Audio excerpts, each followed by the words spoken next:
Interfaces always have been a fascinating topic for me, and I really like to play around with these kind of things as my hobby, basically. I would like to dedicate the next 45 minutes on this stage for this topic. Where we stand with this technology. At the moment, we are probably somewhere close to where we stand with mobile phones in the year 2000. So we know there's something coming, but we don't know exactly how it's going to look like and how it's going to impact our life. And now, 20 years later, we actually have, everybody has one in their pocket, and it's almost unthinkable to not have it in our life anymore. In this talk, I would like to focus a little bit more on the future of brain-machine interfaces. So usually I'm diving up in the past and I'm talking a little bit about like what has happened before, so that you can get this perspective that we actually already quite good 50 years down the line in this technology. It's not something that has come up with Elon Musk per se. But in this talk, as I said, I would like to more go into the future. At the moment, we are looking with BMIs or BCIs, brain-computer interfaces, for mainly medical purposes. However, most companies are already some companies, especially companies like Elon Musk Neuralink, are already starting to look into the private market as well and eyeing the consumer market. So some of these applications that might be possible with this technology is what I would like to look into, and most of them will still come within our lifetime. So the first application that is most realistic to come in will most likely be an app market.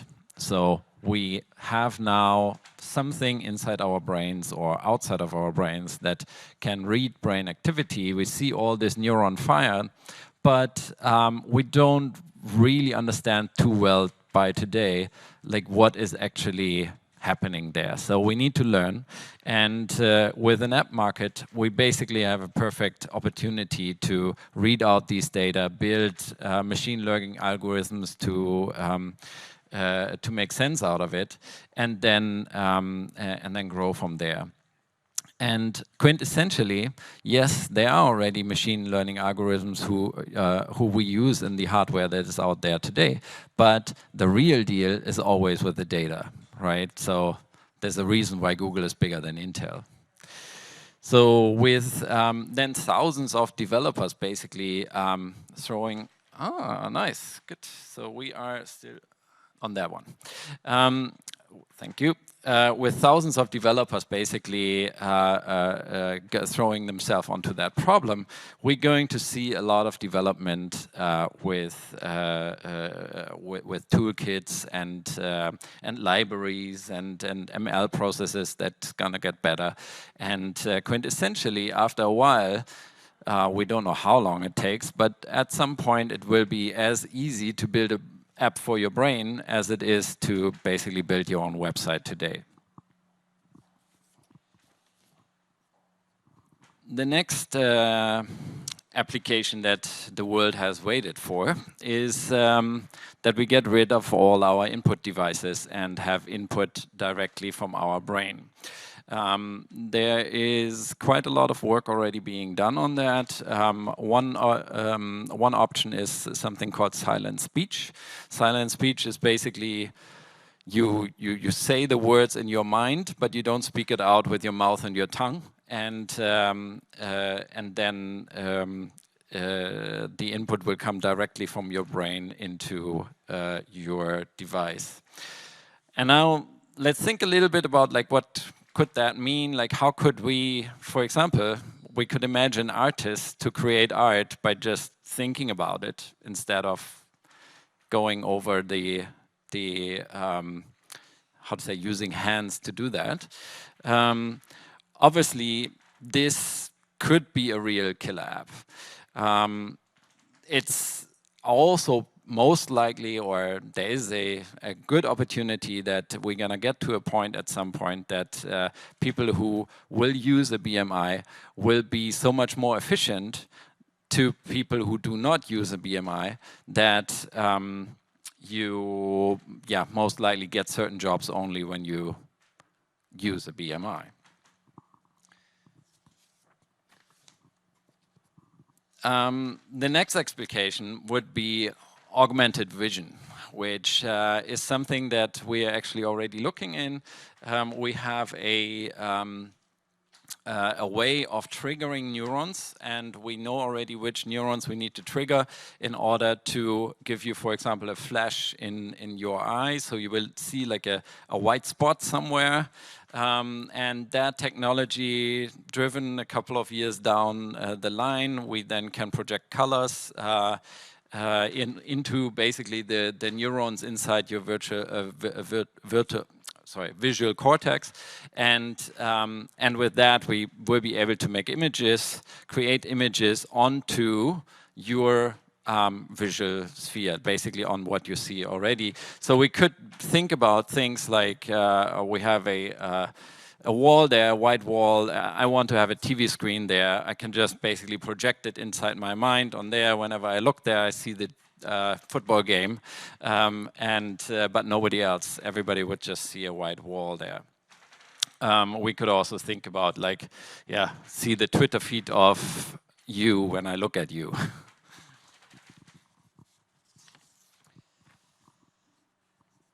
Yeah, we already figured out how to turn analog signals inside our brains into digital data. Now, with the help of clever apps, we could maybe at some point save files out of that, like video files, audio files, maybe 360 files.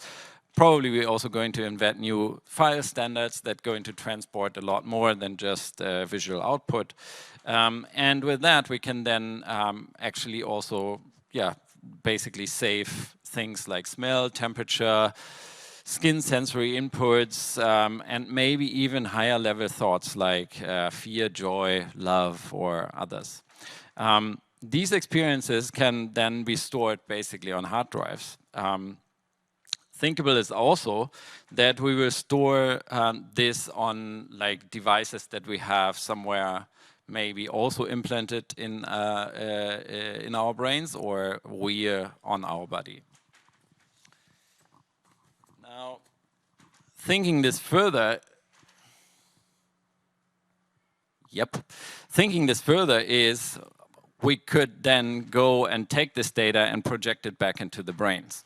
And that is obviously a far bigger problem. So we are looking further down the development line. But it would be interesting to think about that anyways. So depending on how many neurons we can actually reach and fire by then, we would get a better experience of the playback. And that obviously can lead to quite interesting applications that we could think about, like just imagine to watching the experience that your mom had when she gave birth to you.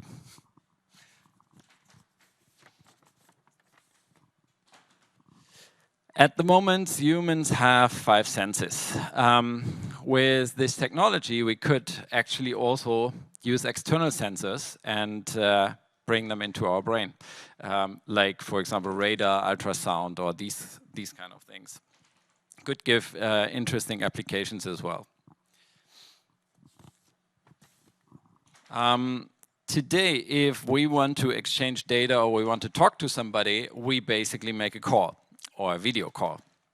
Now, in the future with BMIs, we could probably communicate directly from brain to brain through the interface, through the internet.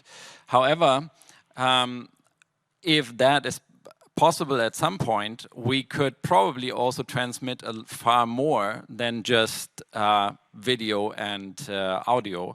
We could probably then also transmit yeah, like the feeling that you have when you touch with your skin, the steak you're eating, or things like that. And we would probably have something like granular firewall settings then in our devices that we can say like, okay, I want to only transmit a certain amount of data or a certain amount of input, and maybe not higher level feelings, or yes, I want to transmit them, and so on.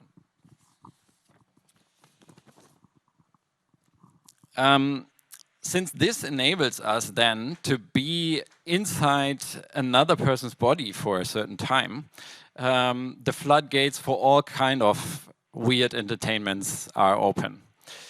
Influencers now will be able to basically create a YouTube session that we can just dream about today. So you can have the full experience of a parachute jump, or a bar fight, or yeah, all kinds of things out there. And they will be more realistic than VR today, of course.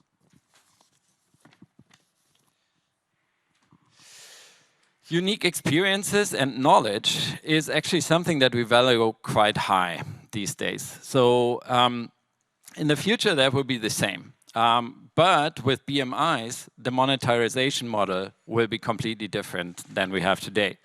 So in the future, for example, we imagine a helicopter pilot with 30,000 hours of flight, or how many hours of flight a helicopter has.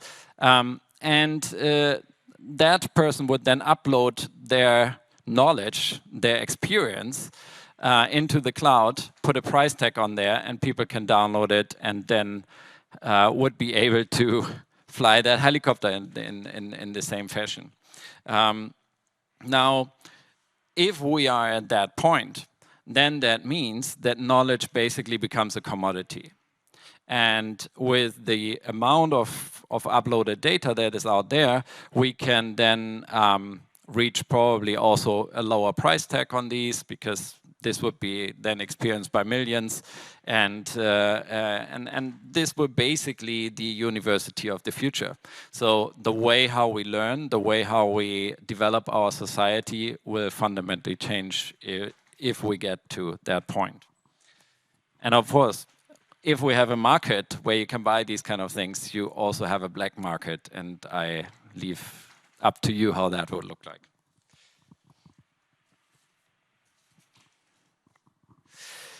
Okay, and then obviously, like these days, we are already identifying much more with a little kid in Africa that probably a couple of generations about we didn't before. We didn't really thought about that.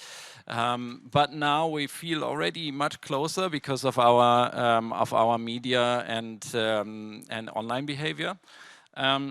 In the age of BMIs, and with the experience of basically having shared the mind with other people, that society will, or may be assumed to grow together even more. So we're probably going to see a lot more we than me in the future. And with this, I want to leave you for now with this first input, which is, I admit, very visionary. So we're talking about a long timeline there.